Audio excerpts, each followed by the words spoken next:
नमस्कार दोस्तों, राधे राधे। मैं जोरमा आपके साथ और आपका स्वागत है फिजिक्स बाय जोरमा में। अब हम पढ़ने जा रहे हैं विद्युत क्षेत्र ई तथा विद्युत विभव वी में संबंध। ठीक है, संबंध निकालना है। माना कि मेरे कोई समविभव पृष्ठ है। क्या है? कोई समविभव पृष्ठ है। मैं यहाँ पर एक समविभव पृष्ठ से दूसरे समविभव पृष्ठ में जाना चाहता हूँ और मेरे विद्युत क्षेत्र की दिशा मान लीजिए वो इस डायरेक्शन में है और जो मेरा स्थिति परिवर्तन हो रहा है वो इस डायरेक्शन में हो रहा है। ये आर वेक्टर, ये ई वेक्टर। और मेरा मान लीजिए यहां से यहां पर स्थिति परिवर्तन हो रहा है। मैं यहां से यहां पे जा रहा हूं। आर और ई के बीच में एंगल थीटा है, अर्थात जिस डायरेक्शन में मैं जा रहा हूं आर की डायरेक्शन में और विद्युत क्षेत्र उन दोनों के बीच में एंगल कितना है? थीटा है। और मैं मान लीजिए मैं इधर से अंदर से बाहर की ओर जा रहा हूं, अर्थात अंदर क्या होगा? उच्च विभव, और बाहर क्या होगा? निम्न विभव। क्या होगा? निम्न विभव, अर्थात मैं हाई पोटेंशियल से लो पोटेंशियल की ओर जा रहा हूं। तो यहाँ पे मान लीजिए विभव परिवर्तन होता है, वो डीवी है। क्या है? डीवी। मेरा क्यू आवेश यहाँ से यहाँ पे जाता है। ठीक है दोस्तों, अब यहां से यहां तक जाने में, एक विभव से दूसरे विभव तक जाने में मुझे कुछ ना कुछ कार्य करना पड़ेगा। क्या करना पड़ेगा? कार्य करना पड़ेगा। कितना कार्य करना पड़ेगा? आपका डेल्टा क्यू बराबर क्या, सॉरी डेल्टा वी बराबर क्या होता है? W by Q. लेकिन जो यहाँ पे विभव परिवर्तन हो रहा है, हम एक समविभव पृष्ठ से दूसरे समविभव पृष्ठ में जा रहे हैं, उच्च से निम्न की ओर जा रहे हैं। उच्च से निम्न की ओर अपन क्या लिखते हैं? फाइनल माइनस इनिशियल, अर्थात अंतिम माइनस प्रारंभिक, ऐसे लिखते हैं। तो अंतिम क्या है? अंतिम मान कम है अपना और प्रारंभिक मान ज्यादा है। तो प्रारंभिक ज्यादा है, अंतिम कम है। अल्टीमेट रिजल्ट किस में आएगा? नेगेटिव में। छोटे में से बड़ा माइनस करोगे तो नेगेटिव रिजल्ट आता है। और अपने यहाँ पे डेल्टा वी की जगह क्या ले रहे हैं? डीवी। जो डीवी परिवर्तन हो रहा है वो कैसा होगा? नेगेटिव परिवर्तन होगा। तो W by Q minus DV बराबर कितना हो जाएगा? डब्ल्यू बाई क्यू, अर्थात डब्ल्यू बराबर कितना आ जाएगा? Minus Q D V. कितना हो जाएगा? Minus Q D V. तो अल्टीमेट मेरा मेरा कार्य कितना आ गया? कार्य माइनस क्यू डी वी। जब मैं एक आवेश को यहां से यहां तक ले जाता हूं, परीक्षण आवेश मान लो ले गया, चलो ठीक है। अब कार्य का फॉर्मूला एक और होता है। क्या होता है सर? बल इंटू विस्थापन, यही होता है। या फिर वेक्टर फॉर्म में लिखूं, वैसे तो अदिश राशि मिलेगी, कार्य अदिश राशि है, लेकिन इसको ऐसे लिखते हैं एफ डॉट डी आर। क्या लिखते हैं? F dot D are. यहां से यहां तक डीवी परिवर्तन हुआ, उस डीवी परिवर्तन के लिए मैं कितना चलाऊंगा? डी आर चलाऊंगा। कितना चलाऊंगा? डी आर चलाऊंगा। तो एफ डी आर को क्या लिख सकता हूं मैं? F D R cos theta. अब F D R cos theta कहां से आया? इसको खोलेंगे अपन, एफ डॉट डी आर को खोलेंगे तो कितना आएगा? ये सदिशों का अदिश गुणनखंड है। डॉट प्रोडक्ट खोलते तो कोस थीटा आ जाता है। और कोस थीटा कहाँ का होता है? आर और एफ के मध्य का। एफ की डायरेक्शन क्या होगी? जो ई की डायरेक्शन होगी। अपन को शुरुआत से पता है विद्युत क्षेत्र वाले चैप्टर में, अर्थात जो पहला चैप्टर था आवेश तथा विद्युत क्षेत्र में, जो बल की डायरेक्शन होती है वही विद्युत क्षेत्र की डायरेक्शन होती है। अर्थात अल्टीमेटली ये भी कह सकता हूं जिस डायरेक्शन में विद्युत क्षेत्र है उसी डायरेक्शन में क्या होगा? बल होगा। ठीक है ना? तो F D R cos theta. और हमें एक चीज और पता है, क्योंकि ए बराबर क्या होता है? क्यू नोट या फिर क्यू ई। क्या होता है? Q E. तो एफ का मान यहाँ पे रख सकता हूं, तो डब्ल्यू कितना हो जाएगा sir? Q E D R cos theta. तो मेरे पास बल की दो समीकरण आएगी, पहला और दूसरा। कितना हो गया? पहला और दूसरा। अपन को क्या संबंध चाहिए, ई और वी में, तो एक में वी है और एक में ई है। चलो करते हैं दोनों को बराबर। एक तरफ आ रहा है माइनस क्यू डी वी, एक तरफ आ रहा है Q E D R cos theta. तो क्यू से क्यू गया, माइनस डी वी रह गया, और डी आर को इसके नीचे भेजते हैं, तो minus D V by D R बराबर कितना हो जाएगा, ई कोस थीटा। कितना हो जाएगा, ई कोस थीटा। अब ई कोस थीटा भला क्या चीज है, ई कोस थीटा क्या है, आप जब इस डायरेक्शन में आपका विद्युत क्षेत्र होगा, जब इसके घटक लेंगे तो ये थीटा है तो ये भी थीटा हो जाएगा, ये दोनों पैरेलल होंगे। तो ये कौन सा घटक आएगा, ये आधार के साथ है तो ये आएगा ई कोस थीटा, जिसके साथ थीटा होता है वो ई कोस थीटा होता है, और ये वाला ई साइन थीटा। ठीक है ना, तो ई कोस थीटा क्या है, आर की दिशा का घटक। क्या है, आर की दिशा में विद्युत क्षेत्र का घटक है। एक रिलेशन ये आ गया हमारे पास। ठीक है ना, अब जैसे जैसे दिशा परिवर्तित हो जाएगी वैसे वैसे ये घटक भी चेंज होते जाएंगे। अब ये तो घटक में है, ठीक है ना, अब इसको अपन और कंप्लीट ई निकालना है मुझे। ये घटक आया है सिर्फ, ठीक है ना, मुझे कंप्लीट ई चाहिए। तो क्या होगा, इसके मैं ई के घटक लेता हूं।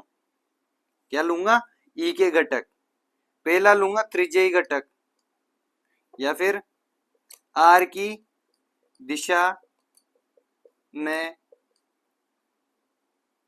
ई का घटक। तो ई कोस थीटा को क्या लिख सकता हूं मैं, ई आर।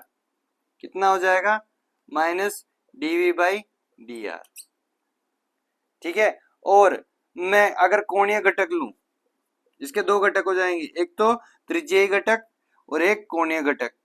ई थीटा बराबर हो जाएगा 1/r dv by D theta. कितना हो जाएगा, 1/r dv by D theta. ठीक है, अब क्या करेंगे, अब मुझे कुल विद्युत क्षेत्र निकालना है। तो ये दो घटक आ चुके हैं, क्या आ चुके हैं, दो घटक आ चुके हैं। तो दो घटकों का क्या कर दो, टोटल ई निकालने के लिए अंडर रूट करके स्क्वायर कर दो। तो ई आर का स्क्वायर प्लस ई थीटा का स्क्वायर, तो आपके पास टोटल ई निकल के आ जाएगा। ठीक है ना, ई आर है माइनस जीवी by D are, E cos theta को ई आर लिखा और थीटा में कन्वर्ट किया, कोणीय घटक लिया तो ये क्या आ जाएगा, यहाँ पे माइनस 1/r dv बाई डीटा। कितना हो जाएगा, minus 1/r dv by D theta. इन दोनों का स्क्वायर करके अंडर रूट कर देना, ई का पूरा पूरा मान निकल के आ जाएगा। इसका बहुत कम इस्तेमाल करते हैं अपन, इसका जनरली इस्तेमाल नहीं, बहुत रेयर चांसेस होंगे ऐसे क्वेश्चन, बहुत आपके हायर लेवल के क्वेश्चंस होते हैं, इनका जनरली इस्तेमाल नहीं करते। इसकी जगह क्या इस्तेमाल करते हैं हम कार्टेशियन कोऑर्डिनेट अर्थात कार्तीय निर्देशांक तंत्र की सहायता से सोल्व करने की कोशिश करते हैं। हमारे पास तीन दिशाएं होती है, इसमें तो क्या लिए अपन ने, आर और थीटा वाला घटक, लेकिन हम कार्टेशियन कोऑर्डिनेट के अनुसार, कार्तीय निर्देशांक के अनुसार तीन दिशाओं का इस्तेमाल करते हैं, एक्स वाई जेड। तो हम इसको एक्स वाई जेड घटक के माध्यम से सोल्व करेंगे। तो मैं एक्स डायरेक्शन में घटक ले सकता हूं, तो जो एक्स डायरेक्शन में ई का घटक होगा वो ई एक्स लिखूंगा। ठीक है ना, तो यहाँ पे ई एक्स बराबर लिख सकता हूं मैं माइनस डेल वी। हाँ सॉरी, और एक चीज मैं आपको बता दूं, यहाँ पे डी वी इस्तेमाल नहीं करेंगे, डी इस्तेमाल नहीं करेंगे, डेल का इस्तेमाल करेंगे। किसका इस्तेमाल करेंगे, डेल का इस्तेमाल करेंगे। किसका इस्तेमाल करेंगे, डेल का। ये अक्सर भूल चूक हो जाती है। अगर आप किसी पर्टिकुलर डायरेक्शन या पर्टिकुलर घटक को निकाल रहे हो तो उस घटक के लिए आप कंप्लीट डिफरेंशिएशन नहीं इस्तेमाल करते, क्या करते हो, आंशिक अवकलन का इस्तेमाल करते हो। किसका इस्तेमाल करते हो, आंशिक अवकलन। आंशिक अवकलन के लिए हम डी की जगह क्या इस्तेमाल करते हैं, डेल का इस्तेमाल करते हैं। किसका, डेल का, ये याद रखना। तो यहाँ पे डेल आ जाएगा क्योंकि ये घटक के लिए निकाल रहे हैं ना, तो घटक के लिए आप क्या करते हो, आंशिक अवकलन करते हो। तो यहाँ पे भी क्या होगा, जितने भी घटकों के लिए आप वी से रिलेशन निकालोगे, ये डीवी बाई डी आ रहा है, तो ये किस में कन्वर्ट हो जाएगा, डेल में। Del V by del X, ऐसे ही वाई डायरेक्शन के लिए क्या हो जाएगा, minus del V by del Y, और जेड डायरेक्शन के लिए क्या हो जाएगा, minus del V by del Z. ठीक है ना। अब अपन को पता है सदिश रूप में कंप्लीट ई कैसे आता है, तीनों घटकों के एक्स वाई जेड डायरेक्शन में, तो मैं लिख सकता हूं ई x I cap plus E Y J cap plus E Z K cap. ये आपका कंप्लीट विद्युत क्षेत्र तीनों डायरेक्शन का कंबाइन करके ऐसे लिख सकते हैं। ठीक है ना। अलग अलग घटक में निकाल दिए, उन घटकों को ऐसे जोड़ दो। ठीक है ना। तो आपको क्या निकल के आ जाता है, कंप्लीट विद्युत क्षेत्र निकल के आ जाएगा। तो ई एक्स का मान कितना है, ई बराबर minus del V by del X I cap minus del V by del Y J cap minus del V by del Z K cap. ठीक है। और वी सभी में कॉमन है, माइनस भी कॉमन है, माइनस को आगे ले लो, और del upon del X I cap plus del del Y J cap plus del upon del Z K cap, और वी बाहर आ जाएगा। ठीक है।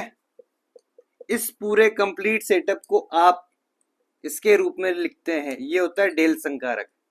क्या होता है, डेल संकारक। क्या होता है, उल्टा आपका ये डेल्टा लिखते हैं, इसको वो डेल संकारक बोलते हैं, ग्रेडियंट भी बोलते हैं। क्या बोलते हैं, ग्रेडियंट। तो इसकी जगह आप क्या कर दोगे, ई वेक्टर बराबर माइनस डेल संकारक या ग्रेडियंट और ये वी। इस पूरे को कंप्लीट को इसके इस नोटेशन के रूप में कन्वर्ट कर दिया जाता है। तो आपका ई का मान कितना आ गया, माइनस ऑफ डेल संकारक वी। ठीक है। ये आपका कंप्लीट हो जाएगा। या फिर आप ऐसे भी कह सकते हो इसकी सहायता से कि जो ई का सदिश रूप में जो मान है,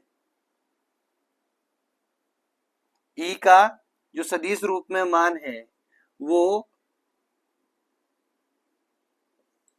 विभव के ऋणात्मक परिवर्तन की दर के समान हो जाएगा। सदिश रूप में आप इसको ऐसे भी लिख सकते हो। तो अल्टीमेट रिजल्ट आपको ये याद रखना है नोटेशन में, एक तो ये तीनों चीजें याद रखनी है, फिर उसके बाद ये वाला याद रखना है। ठीक है ना। कभी भी आपको कंप्लीट ई निकालना है, अगर सदिश रूप में बोले तो ऐसे निकाल सकते हो, या फिर कोई सीधे डायरेक्ट सोल्व करने की बोल रहा है तो ऐसे सोल्व कर सकते हो, या फिर अलग अलग सोल्व करने की बोल रहा है तो ई एक्स को अलग करो, ई वाई को अलग करो, ई जेड को अलग करो। ठीक है। ये हमारा क्या था, विद्युत क्षेत्र ई तथा विद्युत विभव में संबंध है। संबंध मेन ये वाला है। ठीक है ना। जो विद्युत क्षेत्र होता है विभव के ऋणात्मक दर के बराबर होता है विद्युत क्षेत्र का मान। ठीक है ना। और कोई भी आपको क्वेश्चन आएगा, क्वेश्चन इनकी मदद से सोल्व करना पूरा। क्लियर, आई थिंक हो गया होगा। इनके न्यूमेरिकल्स अभी मैं करा नहीं रहा हूँ, सारे को न्यूमेरिकल्स एक साथ कराऊंगा। ठीक है ना। टॉपिक वाइज न्यूमेरिकल मैं सोल्व करवा दूंगा। मैं सोच रहा हूँ पहले टॉपिक क्लियर कर लेते हैं अपन, फिर उसके बाद न्यूमेरिकल एक साथ कर लेंगे। ठीक है, धन्यवाद, राधे राधे, बाय बाय। मैं फिर से कह रहा हूँ, कार्य को बराबर करने, कार्य दो प्रकार के होंगे, देख लेना। कार्य दो प्रकार के होंगे, एक तो ये माइनस क्यू डीवी और एक होगा बल इंटू विस्थापन वाला। दोनों को बराबर कर देना, आपके पास minus DV by D R बराबर इकोस्टिट आएगा। इकोस्टिट एक घटक है, तो आपको जो भी परिवर्तन मिल रहा है वो घटक में मिल रहा है। अपन को कंप्लीट विद्युत क्षेत्र चाहिए। कंप्लीट विद्युत क्षेत्र के लिए या तो ये करो या फिर ये करो। ये जनरली अपन बहुत रेयरली यूज करते हैं, अपने जो बोर्ड के हिसाब से इसको इस्तेमाल करते हैं। अर्थात ई बराबर क्या होता है, ई एक्स आई के बी वाई ई जेड के के। इस कंप्लीट इक्वेशन को लिख दो, ई एक्स का मान ऐसे निकालना है, ई वाई का मान ऐसे निकालना है, ई जेड का मान निकालना है, ऐसे मान डाल दो। और इस पूरे कंप्लीट सेटअप को क्या बोलते हैं, डेल संकारक बोलते हैं। इस रूप में कन्वर्ट कर सकते हैं। तो अल्टीमेट रिजल्ट क्या आ जाएगा, विद्युत क्षेत्र आपका क्या होता है, विद्युत विभव के ऋणात्मक परिवर्तन की दर के बराबर होता है। Tata bye bye, Radhe Radhe, मिलते हैं अगले वीडियो में।